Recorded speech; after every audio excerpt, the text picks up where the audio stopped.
Thank you everyone for joining us tonight. Yeah, this is so exciting.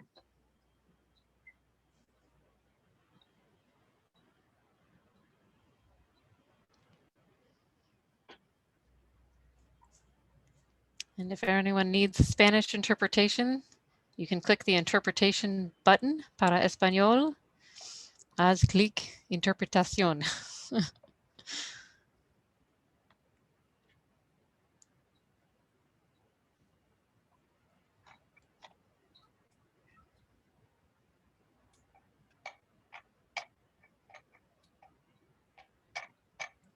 I see a question, where is there a link for parents to watch the Q&A? Anyone who's not here tonight will post the recording afterwards on the website. We'll share that out.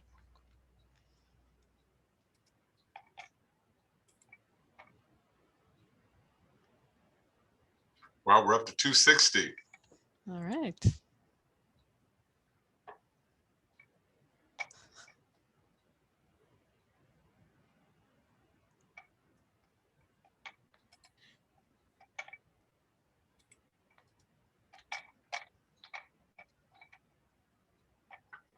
All right, looks like people are still coming in. Is that right? We're seeing the, I don't think viewers can see it, but we're seeing the participant number keep increasing here. So we're just going to make sure we have the majority of people in before we get started. So just a minute here.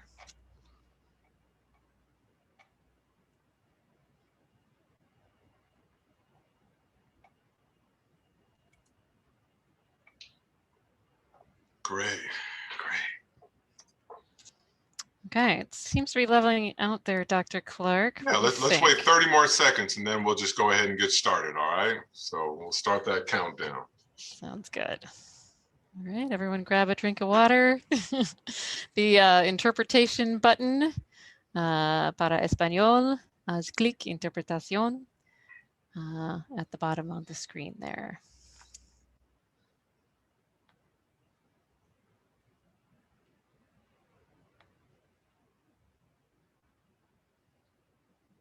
All right.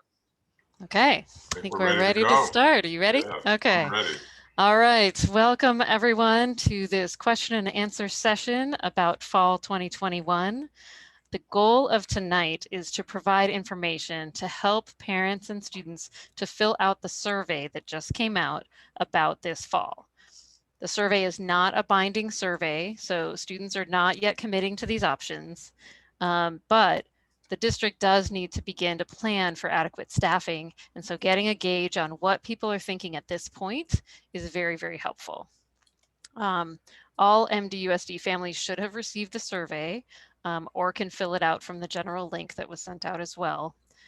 If you were a family who opted out of the district this year and you're not in the district network, and you want to re-enroll in the district for this fall, you can go to mdusd.org/enroll now, or contact your school directly about enrollment. So tonight, what we're going to do, we're going to go through each of the choices that were on that fall survey and answer key questions that we have received ahead of time on each one. I want to especially thank you, Dr. Clark, for making the time for this meeting in the midst of what we know has been a very, very busy time for our schools and our school district. So just to kind of lay it out and frame this evening, to clarify that the three options that the board voted to approve for this fall are the number one, full-time, 5 days a week in-person school. Number two is the independent study option. And number three is the new virtual academy. And Dr. Clark will go through each of these options in detail, and he has the questions that were submitted. We had, wow, I don't know how many questions. We have compiled all of the questions and grouped them into these different categories to answer as many of them as we can tonight.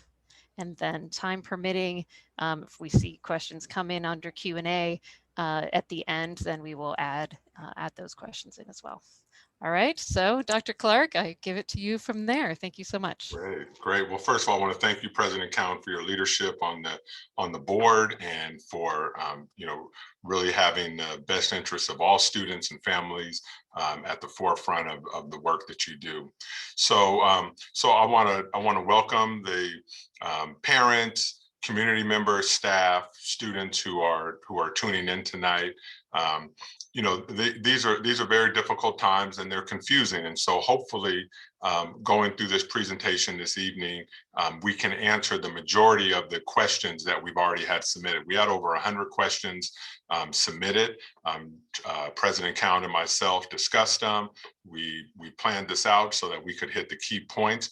We know that we're not going to be able to meet everyone's needs, but tomorrow we will post a recording of this presentation, and we will also, just for transparency, we will post all of the questions, but we'll take out all the identifying information from the questions, but everyone can see that their question was heard, that the superintendent and the board president saw your question, read your question, discussed it, and we hopefully were able to address that during the next hour during this presentation. So let me share my screen, and we will get started. President Cowan, can you see the screen? Yes, I can. Okay, great, great. That's visible. So this is a town hall. Our outcomes tonight is we're going to provide information for stakeholders regarding 2021, 2022. We're going to clarify the purpose of the survey and really what the survey was meant to do. We're going to break down the 3 educational models that are being pushed forward for next year, and we're going to respond to the submitted questions. So that's our outcomes for this evening. So first of all, I just want to let everyone know, thank you for the over 6,000 families that have already responded to the survey. This is a non-binding survey, so you could say that you're moving to Idaho, you could say that you're coming back, and you could do something completely different and is not binding. We are not going to hold you to it. The survey was meant for internal planning purposes. We have to begin allocating staff. We have to begin working on our schedules, and that's very difficult in this world of unknown. And so this survey is going to really help us to that. We also want to offer different options to families because I know that a lot of families might have anxiety about next year and about what it may look like. And I do want to say that that there is no majority in all of this, right? So we have folks who want to return for school. We have folks who want to stay in distance learning. We have folks who want to do some sort of alternative option. And so again, as we're talking, I want everyone to really keep in mind that your view may not be the only one. There may be others that have an opposite view, or there may be some that have the same view, but we really want to lessen the anxiety and lessen the unknown about next year. And so that went into some of the reasons behind that survey. So I want to talk about regular school, just your typical comprehensive high school site, middle school site, elementary site. We are planning for our first day of school to be August 12th. And it would be a full day, Monday through Friday, 8 to 3. These are approximate times. I know it could be 8:15 to 2:35 or 2:45, but just general, 8 to 3. All sites open to all students. That is the goal, and for our classes to be full of students.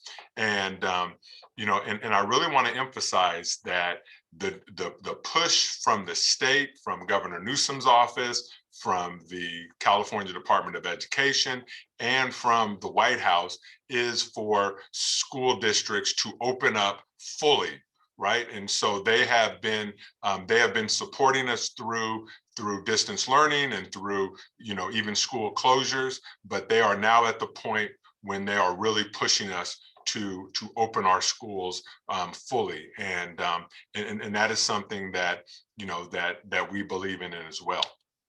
So we received lots of questions about overall safety, things such as will students need to wear a mask next year? Will there be stable groups? What's the distancing going to be? What's the ventilation? What's the cleaning programs? What are our healthy operations?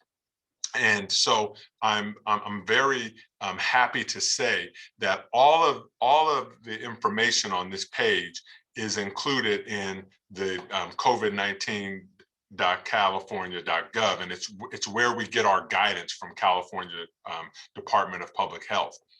We have all of these different topics are currently in place right now at all of our schools that are open to students. And so we have mitigation strategies, right? Face masks are required in all of our campuses, on all of our school sites. Now, as we talk about next year, again, right now we are requiring face coverings for everybody all day. That more than likely is going to change, right? And so I can't predict what Governor Newsom's going to do. I can't predict what our county is going to do. I can only kind of go off of what we currently know. But what I will say is that as a county, as a state, things are loosening up, things are improving, and things are getting better. But as right now, we are scheduled to follow the same safety measures that we have in place now, in terms of face coverings, hand sanitizing, classroom ventilations, our cleaning schedules, limiting sharing of materials with students, and continuing to train staff and to educate families, and basically to maintain our healthy operations. Those are still going to be in place until we're told otherwise. And so I'm providing this website here for you so that you can stay up to date on what the California Department of Public Health is recommending schools to do. I also wanted to point out that the California Department of Public Health really lays out the process and procedures to address these 4 critical areas. So what do we do if there's a confirmed or suspected case of COVID in a school, right? So currently that is happening. And so we have systems and mechanisms in place. So if a student tests positive for COVID, either through tests that we're performing, or if they go to a county testing site, then the school is notified, our district office is notified that we have a positive case. We then have a system and a process to do contact tracing, and there's certain components that are involved in that. So these are just sample questions. Was the infected student, did that student come in contact with other students? You can check the box, yes. Was everyone wearing a mask? Yes. Were they 6 feet apart? Yes, they were. Was their engagement less than 15 minutes? If we check yes to all of those, then those other people who've come in contact do not need to quarantine. So, and if we check no to those certain things, no, he was not wearing a face mask, no, they were not 6 feet apart, then we then go into the next level of contact tracing. So we have a system in place. We have been doing contact tracing since summer, and we are actually now doing it, that we have students back on campus and that we have staff on campus. And then when it comes to when a school closes because of an outbreak, I, as superintendent, or President Count as the board president, we don't just randomly make those numbers up. We follow the guidance of what the guidance tells us in terms of when to shut down a classroom, or when to shut down a cohort, or when we have to close a particular site. So those are all things that are in place. They're in our safety manuals. You can find them on our website, and we're currently practicing those now. And that's actually, one of the very positive things about our hybrid model is that we're really able to test and to put in place all of our mitigation and safety protocols, so that as we open up fully to our entire population, then it will just be second nature to how we do business in terms of mitigation strategies and things to that nature. K-12 school testing. So again, this guidance has changed over the months, over the last several months. At first, it came out around December that all students needed to be tested, and then as we moved into January, it was sort of students can be voluntarily tested, or you have to test athletes. So the guidance is there. We are offering testing in our district for students, for staff, and for families. That schedule is posted on our website under our COVID-19 tab, and we are following the guidance on that. Right, it's not mandatory, but we are offering it. And then the same with vaccines for for K-12 schools. Again, I don't make up the age of students who are able to receive vaccines. Right now, I can share with you that our county is working closely with all the districts in Contra Costa County and working with the health departments in providing vaccines for students ages 12 to 18. So that is something, 3 months ago, we would have never thought that was possible, but it's actually happening.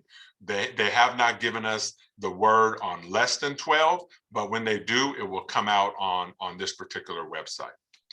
And just to clarify, the vaccines for 12 to 15 are not out yet, but already the health department is in contact with you, Dr. Clark, and the school district about when that is ready for our Yes. school sites to be a place for those. But currently, on our in participation, either on our school sites or very nearby that we're sharing out information, 16 and 17-year-olds can be vaccinated right now. Right. We have not moved down to 12 to the 12 years old students. However, those are coming. They're just Right. not here yet, and it will when it is here, it will come out on that site, and then we will implement whatever safety precautions come out through the California Department of Public Health. Great. I Thank you. also It's so exciting to see that I've been hearing from 16 and 17-year-olds and students that they're getting vaccinated. It's happening. Right. So we're getting there, everyone. Thank you. Thank you so much for jumping in and staying safe. So I want to share this website with everybody. This is our Contra Costa Health Services, cchealth.org. This is our go-to site. I go to this site multiple times a day, and what I chose to share today is just information on testing and vaccinations. I believe that as stakeholders, you should have up-to-date access to the latest and greatest information that's out there. And so these were in the FAQs that I pulled off of the website. So again, when you talk about testing, who should get tested? How do you schedule an appointment to get tested? Getting tested, what is the process? How do you get your test results? What is antibody testing compared to other types of testing? And then what types of health concerns are a result of that testing? Again, this is done through the county, but we at our in Mount Diablo, we are offering testing. But again, you can get more information off the county website. And then also about vaccines, there's a lot of information out there about vaccines, whether you're in favor of vaccines or a little hesitant. You can get the real scientific information about vaccines on the Contra Costa Health Services website. Tells you about the 3 different vaccines, talks about the pros and cons, talks about the side effects, all of those types of things that come from information that you may have about the vaccines. And I want to point out that all of us come from a different place as we how we address testing and how we address vaccines. And so this is just a place where anyone can go to gather that information. You don't have to listen to me. You don't have to listen to President Cowan. You don't have to listen to your neighbor. You can go and get the information from yourself. And then also it lays out very specifically how you can get vaccinated. They have open appointments right now for those who fall into the areas. What are those health considerations that you must take into consideration before getting vaccinated? And then what happens after vaccinated? Right after the shot, are you protected, or is it 2 weeks? Is it 3 weeks? All that information is there, and it breaks down for each of the different vaccines. And so again, I wanted to share that because there were lots of questions in the chat about, are we going to require students to get vaccinated? I can tell you that we have not been directed from the state, and that's really who sets our policies. And then it comes down to our local board. But I have not seen any K-12 school district that is requiring students to be vaccinated. And so, I'm going to go out on a limb here and say that we more than likely will not be requiring students to be vaccinated, nor will we be requiring staff to be vaccinated unless something changes big coming down from the state. Right, because Dr. Clark, our existing requirements of immunizations for our school sites, that comes from the state, right? That's equivalent across the state. And so if it were to become a requirement, that would happen at the state level, I believe. Yes, that is not something that individual districts necessarily want to take on. So TB tests, Tdap, things like that, those are things that have been set into motion in the state legislature, in the California Department of Education. All of those things have been worked out, and then we have to meet that requirement. But it has not gotten to that level in terms of the vaccinations. Mm-hmm. So again, but going into next year, we are going to continue to provide testing.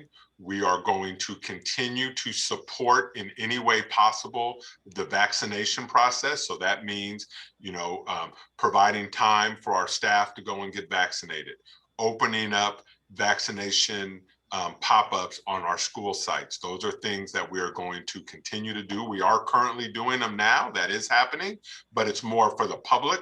But part of the plan in meeting with public health this week, they want to set up vaccination pop-ups at our summer schools so that students, parents, families can make an appointment or do drop in, and the whole family can get vaccinated if they choose to. So although we're not going to require vaccinations, we are going to support it in every way that we can.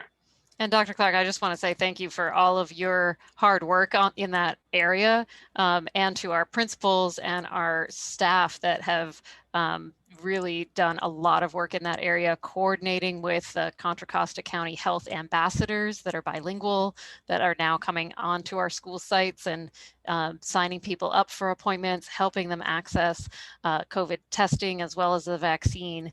We have a vaccine clinic coming up at Meadow Homes starting on May 9th. And we've been sharing out information at various school sites, but particularly in Concord and Bay Point, areas that have not traditionally had as much access to these things, particularly the vaccines. And we're really, I think our staff is out there really increasing the access that these communities need. So thank you for all of your work on that. So I just, again, I got this off of the Contra Costa, off the website, really helping our kids cope, really take time to talk, let them know that they are safe, they're in your care, they are safe, limit media exposure when possible. I mean, depending on where you are on any topic, on the media, you can find something that's for it or against it. And sometimes kids don't have that filter, and so they tend to react to what they see on the media, whether that be social media, the 10 o'clock news, 5 o'clock news. Maintain structures and routines. And this is something that is very important to us as a school, is structure and routines are very, very important for young people. And so, so even with our hybrid model, or even with our distance learning model, there's a schedule, there's a routine, it's a structure. You know, it may not work for everyone and it may not be perfect, but it is a structure and it is a routine. And then, of course, you know, we always want to, you know, teach our kids to rest, eat well, and exercise. So just a little something from the health department. So then Oh, there, can I jump in real quick? I just saw a absolutely. correction. I actually said the wrong dates for the Meadow Homes. Oh, Meadow okay. Homes Elementary School, 1371 Detroit Ave in Concord. The vaccine clinic is May 3rd to 6th. So May thank you for 3rd the to person who 6th. Okay, corrected me on great. that. That's all right. So the next thing, we had a lot of questions about class size, about next year, about what it would look like. Um, and so so these are our contractual maximum class sizes that we have. You know, I'm not here to say that all of our classes are going to be loaded at this level, and I'm not saying, you know, I'm not committing to that, because we don't know. We do not know, you know, what kids are coming back to the district, what kids have left. You know, so again, the importance of that survey is for planning, and we have to, you know, we have to start staffing our sites. We have to start, you know, creating schedules and doing that. But I did want to share this out, that these are our class sizes. Now, we have gone out to several schools, elementary, middle, and high school, and we have measured out of of how many kids we can fit in a class under the current guidance of 3 feet. And I'm not going to, I'm going to take out instrumental music, choral, and the PEs, but for all the rest, we can fit at a 3-foot distance. We can fit all of these class sizes into our classrooms. We fully understand that, you know, that many parents desire their students to be in lower class sizes. We do understand that. But again, I'm just sharing out our contractual maximum class sizes for every grade level, combination classes, high school, middle school, elementary school. It's all here. And these are our maximum class sizes, and we can fit them in our classes within 3 feet.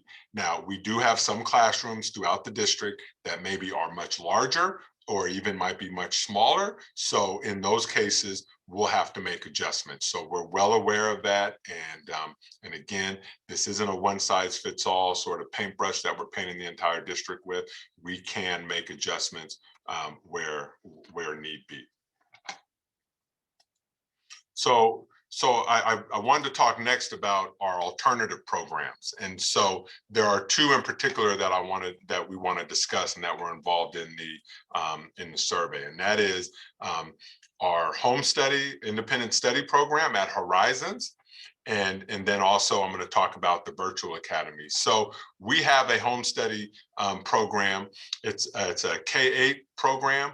Parents and guardians, you assume the role of your students' learning and for the management of the curriculum. So you and your student, you go and you meet with your teacher 1 day a week, and you get all the assignments for the week, all of the work for the week, all the materials for the week. And then student goes home, works with the parent or whoever is at home working with that student. That student completes his or her assignments, comes the following week and turns them in and gets credit. That's how they earn their grades. That's how they earn their credits. That is our home study K-8 program. I'm going to talk a little bit more about both of these programs. Then we have independent study for our 9th and 12th graders. Students meet with their teachers at a minimum of 1 hour per week. You review assignments, go over progress, assess skills, and you develop that graduation plan.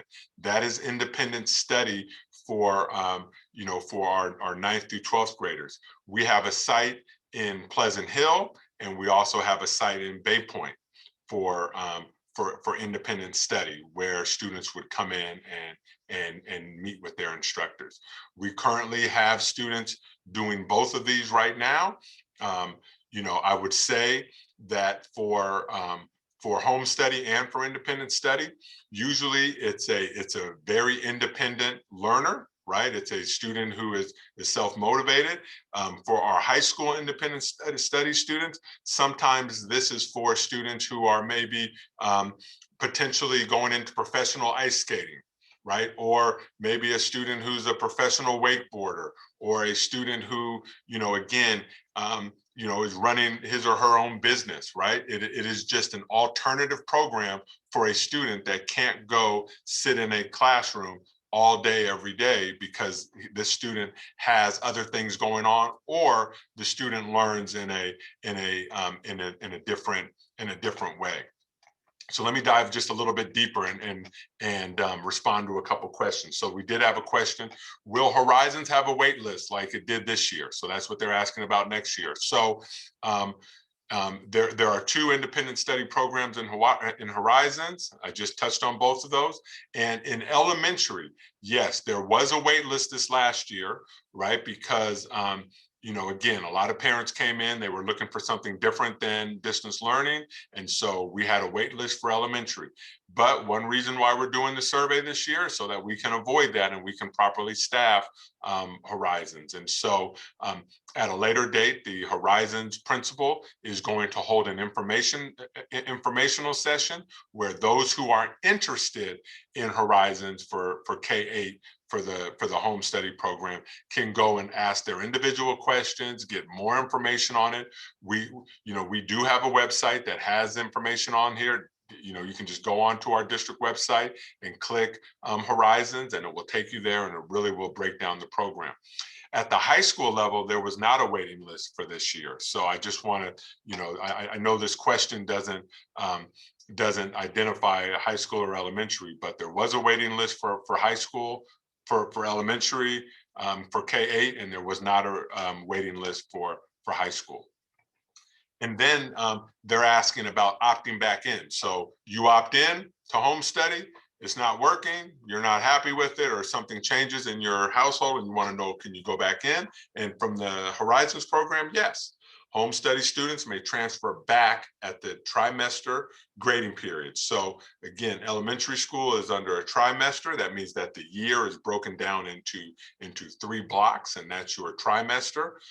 For secondary, it's broken up into quarters. And so at the semester, so that would be in December, January, that's when students may transfer back to their home school.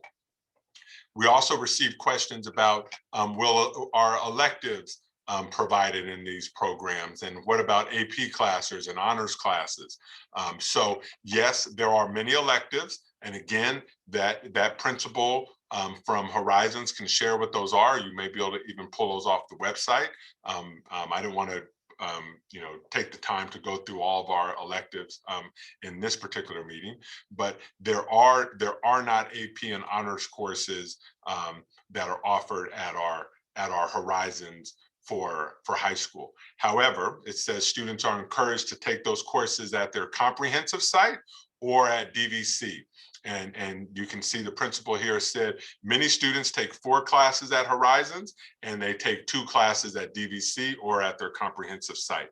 So clearly you can have dual enrollment if you go to Horizons. And so I think that's something that maybe parents didn't know about, but it is an option. And again, students who are involved in extracurricular activities outside of school, or students who are, or are working, or students who just, are moving on to other things, this is a perfect, kind of opportunity for them to be able to pursue what it is that they're pursuing while still remaining connected. Horizons independent study classes do meet the UC A to G requirements, and they are WASC accredited, and the diploma is identical to a regular comprehensive high school diploma. And so, so that's good to know. So it shouldn't affect you with applying to colleges and things like that. Again, if AP courses, if you're a student who takes a lot of AP courses, it may not be the best fit. It may be DVC or the comprehensive site. But if you're not concerned about taking multiple AP courses, then Horizons might work for you. So please visit our website, and there will be information shared at a later time when there's an informational meeting with the principal from Horizons. Thank you, Dr. Clark. I just wanted to let people know I did put the links to each of those, to the home study program and the independent study, there in the chat for people to see. And also, you know, I think when we're posting an FAQ after this, we'll have those links in there as well. There was one clarification on the home study program that came in. Just to clarify, parents are responsible for learning how to plan their child's daily and weekly schedule. Teacher advisors approve the plans 2 weeks at a time and ahead of time. So teachers don't give out assignments directly. They work with parents to develop those assignments. So just a clarification on the home study program. Thank you. And this is why we're working in pairs here. So this is very helpful. Yeah. I think a question came up around maintaining connections to the homeschool activities or sports. So yes, it says, you know, for elementary and middle school, if there's a class, an elective class that's not offered at Horizons, then you know, so the examples are band and orchestra, or if you're a student receiving special services and you need those services at your site, you can do that. And then for the high schools, which I know this is a concern for many students, that if they're going to participate in sports, they have to take 2 classes at their comprehensive site. So again, I want you to remember this when we talk about the virtual academy. Just remember this connection to home. So hopefully that helped answer some of those concerns that parents had about, number one, about going back, and about still participating and staying connected to their home site if they're in one of these alternative programs. So next I want to talk about the virtual academy. So a couple of things about the virtual academy is that you know, as we've been doing distance learning for this entire year, and many districts around the state have been doing distance learning, there is a desire to continue it.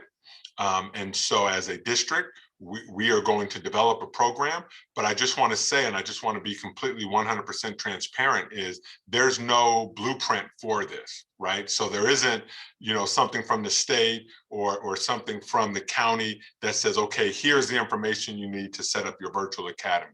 So basically, we're all on our own developing this, but we want to make sure that we develop it in a way that it's going to meet the needs of our students, our communities, and not necessarily use a canned approach. The other thing I want to share is that we have gotten many, you know, many exceptions to distance learning this year because of the pandemic.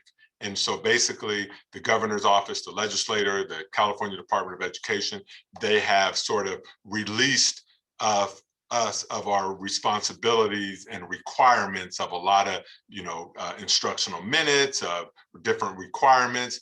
And so that is going to happen in June when after the final state budget is adopted. They're going to, you know, come up with that guidance, but we can't wait. We have to start planning now. And so I understand that some parents may want more information around this, and so we're doing the best we can here.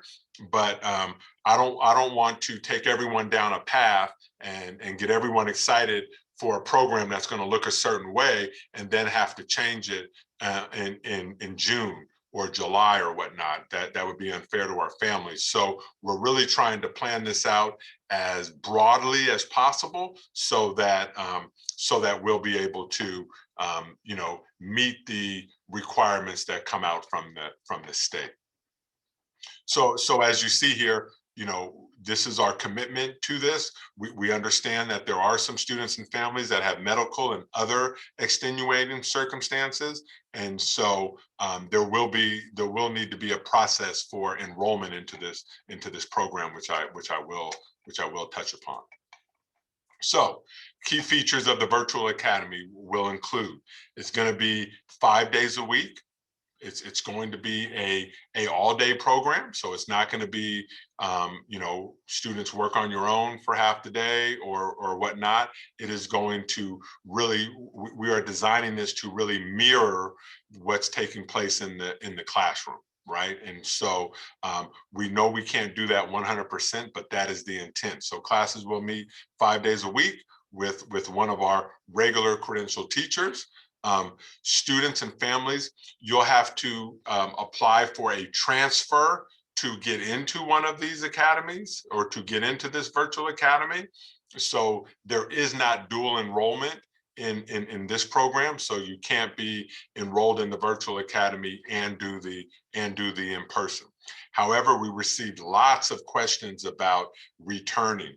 So again, students who wish to return to in-person, if you sign up for this, if it turns out that it's not what you thought it was going to be, or if someone's health situation changes or your insinuating circumstances change, then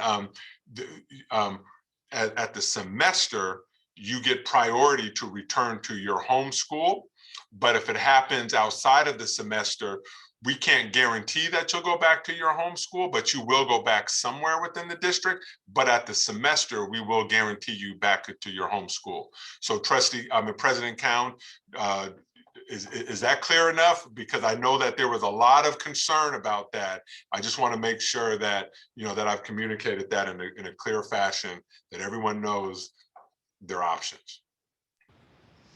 I think so. I'm not seeing a question. I'm not seeing any questions Okay, coming I in just from want, that at this I point. know I you're a will let you parent. know. Not only Trying are to. you a dedicated school board member, but you're also a parent. So I just want you to sometimes put on your school board hat and your parent hat. But yes, you will still be able to return to your home school if the virtual academy is not working out, or your health situations or whatever your family situation changes. Right. Oh, I think the one other piece of that is when people are not at their home school. So let's say they've transferred into a magnet or one of the choice Right. schools, so Sequoia or something, and then they go into virtual academy. Would they be able to return to that magnet school? My understanding from per our board policy is once you are accepted into one of those schools, that then becomes your school. So it would follow the same. But again, we're going to work all this out. But my interpretation of it, and I'm saying this here on April 27th, is the magnet schools and the choice schools will hold the same weight as your home school if you've already been fully accepted into those schools. All right. Okay. And then of course, we're going to provide the you know, ELA, ELD as appropriate in elementary. You know, for 6th through 12th grade, it's going to be your core academics, and there will be limited electives provided. So we do have an online curriculum program called Apex, and Apex does offer some electives, and we just have to see which ones we can open up to our families. So of course, you know, you take like Spanish, you know, French, things like that. Those are electives. Those more than likely will be offered in this, but something like a wood shop, something like, you know, some of these hands-on courses that you just can't do in a virtual environment, which we've all learned, you know, going through the last 6 or 7 months, those will be ones that, you know, that we'll still have to work out. Once we've established a course offering, so we're in the process of doing that, we will advertise that, and then there will be and it's a blank there will be a window where families can opt out of the virtual academy or revert back to their home schools, right? So we're going to come up with the course offerings, we're going to take signups, but then, you know what, if you change your mind, we're going to give you that grace period to be able to opt out and go back. We just haven't set that date yet, and completing this survey that we've distributed will really help us in setting that date.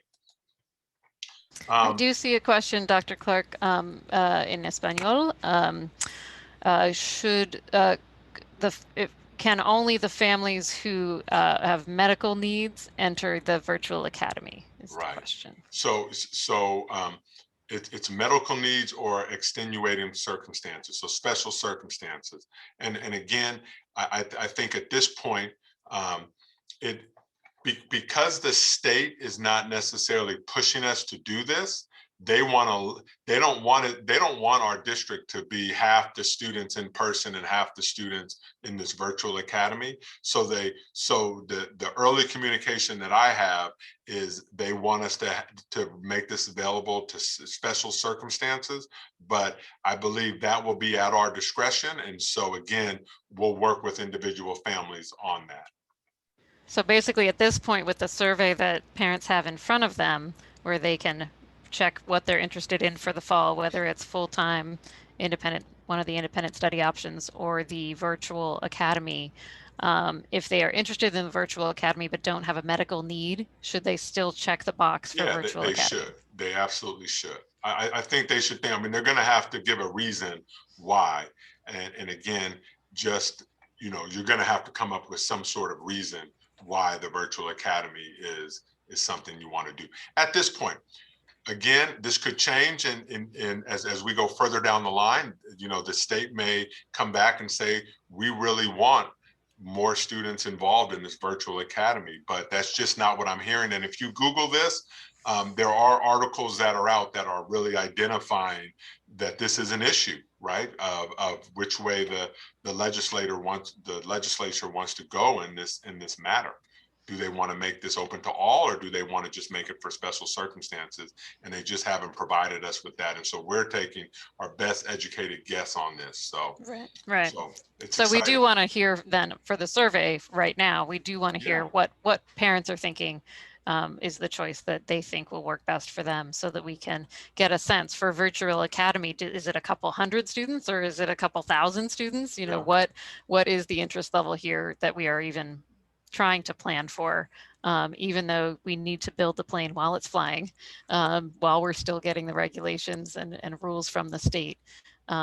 So any information we can get from what students are interested in it, I think is important. So there are some families who, you know, maybe have an under 12-year-old who they think won't get vaccinated by the time of the fall, and this family has decided, you know, they're not comfortable sending their student back until after they get vaccinated. So there would be a period of time, maybe just the fall, that they would be looking for that other option. So in that case, they could look at home study or this virtual academy. Is that right? That is absolutely correct. Home study might be a better option for them. Home study is an established course. It's an established program. It's been around for years. This might be something better. Again, the virtual academy is something that, you know, that we're creating this year out of a need. And so again, you know, again, the survey is not binding, but it really does help us in, you know, again, if I have to talk to the county or the state and advocate and say, hey, look, we have multiple families that want this service and you're not giving me the support. I need that support. And so as a superintendent and board, we can really advocate for what our families need, but we need to know that. Exactly. So that's one of the reasons why the survey. So you can see from this next slide is that, you know, our goal and it's our, you know, it's our goal to, you know, that we want students to stay connected with their home schools if they're returning, right?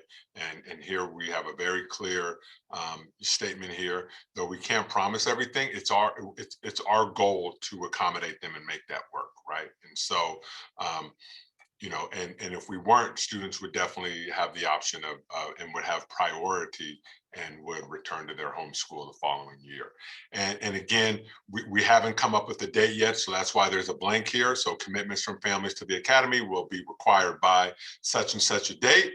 We'll give people a buyer's remorse period, and then we'll start. At some point, you know, we're going to have to move forward with whatever we're doing, and but as much planning as we can do ahead of time, that's where we are. And then students who are returning to in-person learning for fall, you don't need to do anything. If you're returning for in-person learning in the fall, you don't have to do anything. You know, if you want, you can, you know, let your school office know, let your child's teacher know. But if you don't tell us anything, we're going to put you in-person learning. That is our default. In-person learning is the default, and that is where, you know, we're hoping the majority of our kids will go, because we believe that you know, although some distance learning is successful for some, we believe that the best learning environment is face-to-face with student and teacher and staff. So again, but we know that each family is different, and so we want to be able to meet those needs. You know, I'm seeing some questions around. and we're going to hit it. I got 2 more slides, Okay, and then go I'll ahead, go answer ahead. whatever questions are out there. So I just want to say that you know, we're one team here in Mount Diablo. We're one district. I know that you know, this has been an incredibly stressful year on everybody. There is no one that is unscathed in this, whether you're a teacher, cafeteria, principal, parent, step parent, you know, uncle, aunt, student, all students. Everyone has been affected by this. We get it. The pandemic has impacted everyone, but our purpose here is to serve our students. That's what we need to do. That should always be our goal. And we have great opportunities going forward in the future.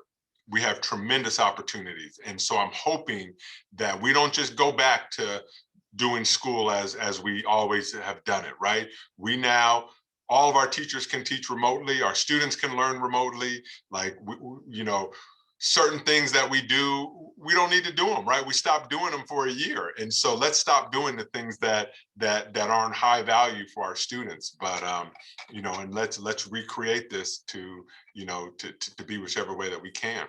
This is my last slide. The very last one just says thank you. But please continue to visit our website. There's a wealth of information on our website. And I just want to be very clear to all families out there. Your principal is your principal is point of contact.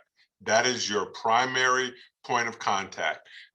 You know, those principals are the ones that you know, that can support you, that can relay your questions, your information to the higher ups if you know, if they're not in a position to make those decisions.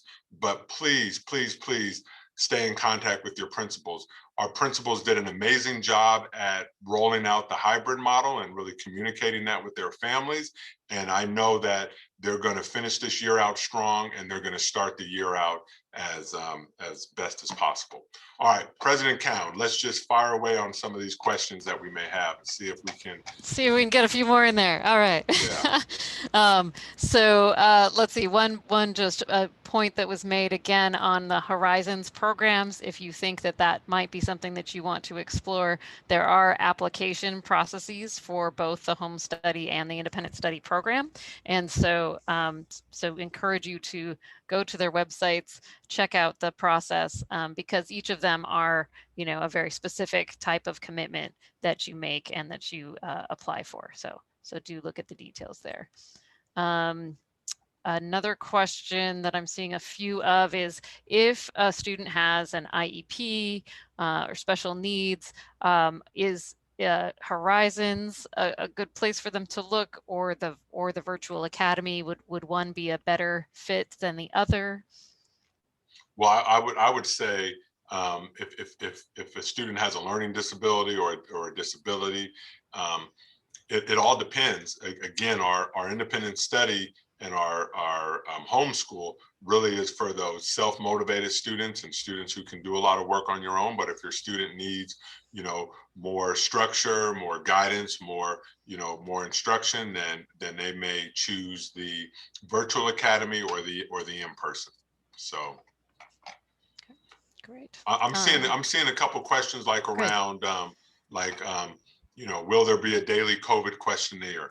What's going to happen with lunch? Are students going to share lockers? So the questionnaire, again, I think that goes back to that guidance. If we get that guidance, you know, that's gonna help us there, respond to that need.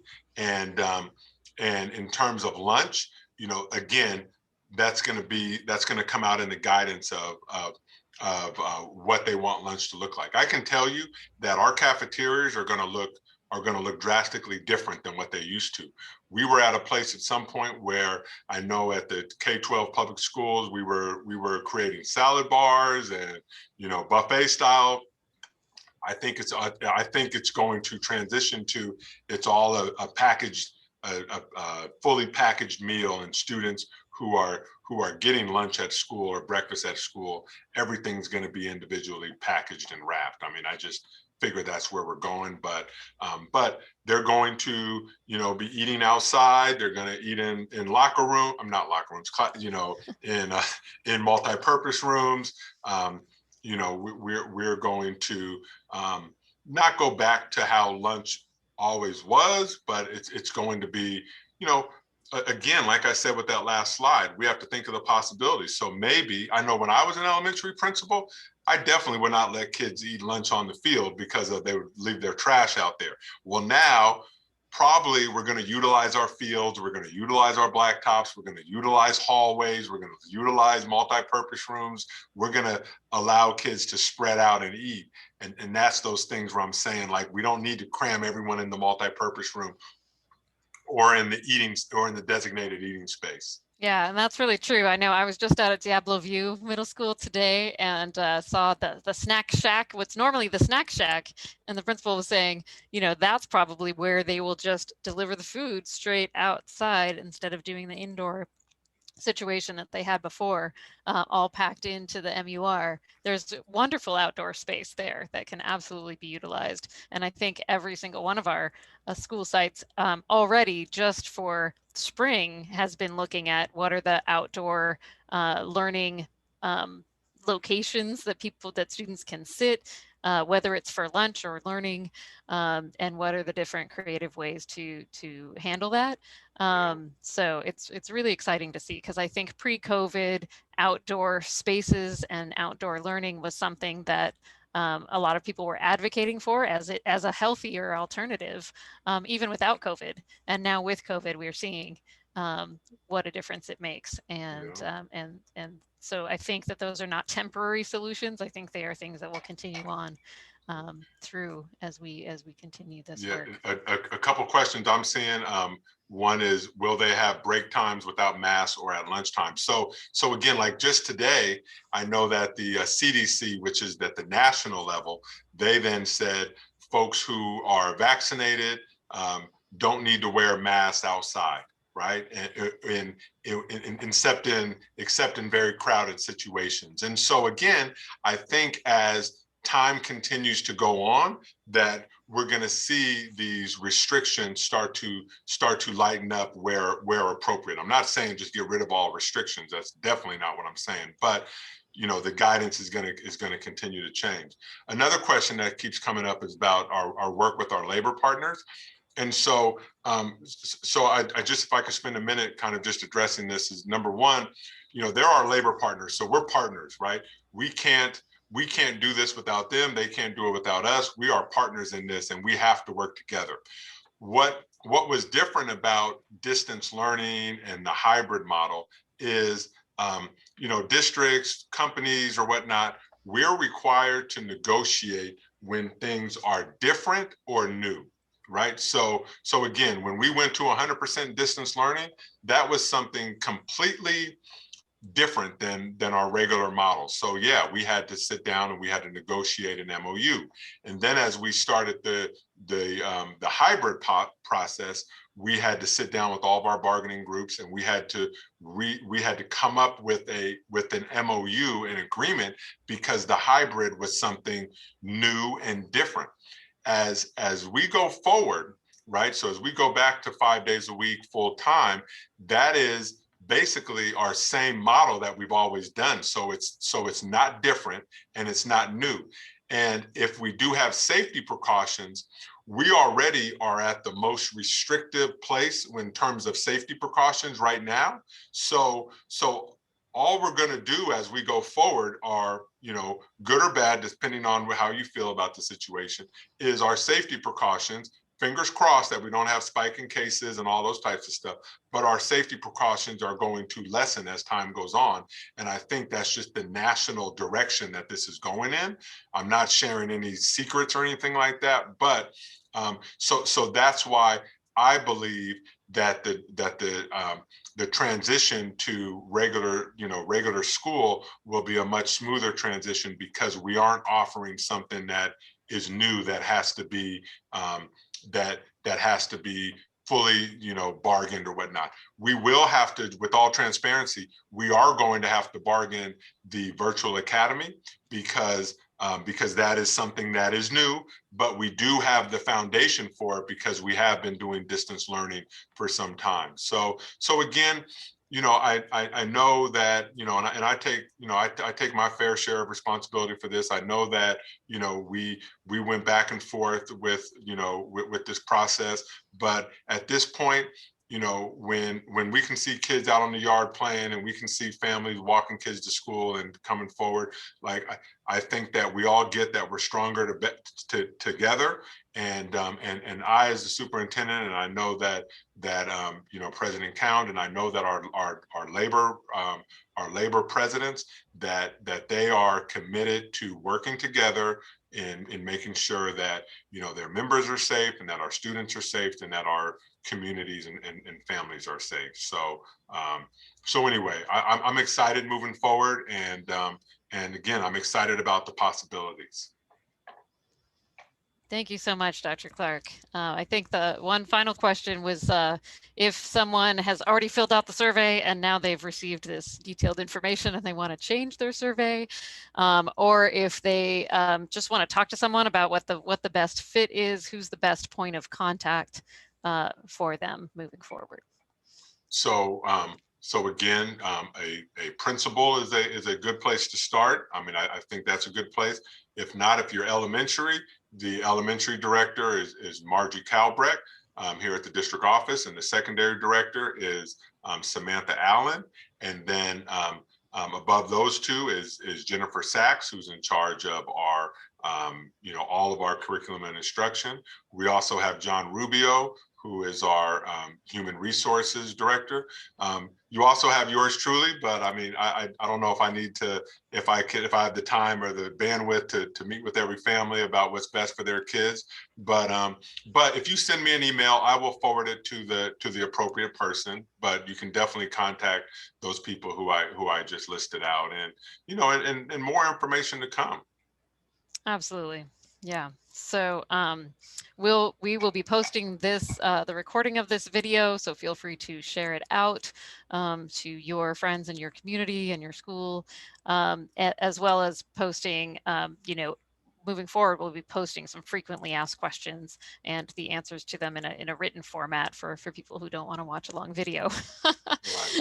So this is all continuing to evolve, and we'll continue to inform. And so just real quick, I'm looking at some of the questions, and like, so I'm going to read 4 questions, right? And I just want you to think if we've covered these. If you are following guidelines, are you requiring students to be spaced 6 feet apart, right? So I talked about the guidelines, have now been changed. I think we all know that they're 3 feet apart. Is it guaranteed at the semester or the trimester for elementary school? I think I brought that up. I said, at the semester and at the trimester, you can go back to your school, right? You have a priority. Does this apply to lottery schools or dual language programs? It applies, right? And I said in the presentation that once you're accepted into a school, that is your school. And the last thing, this is a thank you. So anyway, we have 333 people on the call. There's no way that we could possibly, answer every question to everyone's satisfaction, because I know a lot of these questions are individual, they come from an individual place. But I just want to express, how thankful I am to be in this district, to work, to work with a school board that we have, to work with the labor partners that we have, in order to serve our community, right? Our families, our students, community members at large. our goal is to, make Mount Diablo Unified, a destination district and make it the best that it possibly can. We have lots of challenges. I'm not gonna hide from those or dodge those, but our intent is to make this the best possible way, going forward. And so by holding this meeting, we're being as transparent as possible. Our board meetings are not the only place to get information. Like, really tap into your school sites, tap into your principals, tap into our website, and again, just know that we're coming from a place of commitment and dedication, and trying to do what is best for all students. Thank you so much, Dr. Clark. Yes, so feel free to, always know that your principal and your school site is your first point of contact, but we are all here. Feel free to reach out to any of us on the board. You can find all of us on social media as well. We're here to listen and to try to make the very best decisions that we can for our whole community. So thank you all for participating, for asking questions, and for filling out that survey so that our district can really do the best planning that we can for the fall. So thank you, everyone. This will be posted. Feel free to share it out, and more information to come. Yeah. Have a Thank great you, night. President Cowan. Thank you. Thank you.